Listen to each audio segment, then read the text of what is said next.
जसं चांद्रयान चंद्रावर पाठवलंय तसं व्हॉट्सअप युनिव्हर्सिटी सारखं हे आपलं आदित्य एल1 हे सूर्यावर नाही बरं का पाठवलं. तर हा एल1 नावाचा लॅग्रेंजियन पॉइंट आहे. तर तिथून सूर्याच्या ऑब्झर्वेशनसाठी आपण ही सौर वेधशाळा जी आहे तर ती पाठवलेली आहे. राईट. सो एल1 नेमकं काय आहे तर जोसेफ लुईस लॅग्रांजे या फ्रेंच इटालियन गणित तज्ञानं 1772 मध्ये अवकाशातील 3 घटकांच्या गुरुत्वाकर्षणाचा प्रश्न सोडवला. अवकाशातील 2 मोठ्या वस्तुमानाच्या घटकांचे गुरुत्वाकर्षण हे 5 बिंदूंवरती समसमान असते हे लॅग्रांजेनं दाखवून दिलं. आणि म्हणून हे जे 5 बिंदू आहेत L1, L2, L3, L4 आणि L5 यांना लॅग्रांजियन पॉइंट असं संबोधलं जातं.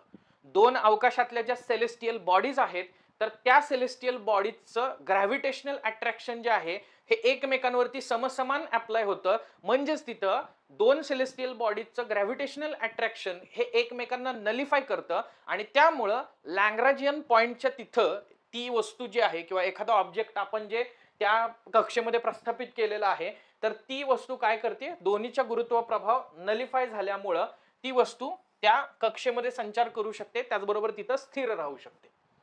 गेटिंग माय पॉइंट. सो हेही लक्षात ठेवा. बेसिक्स वरती प्रश्न विचारला जातो.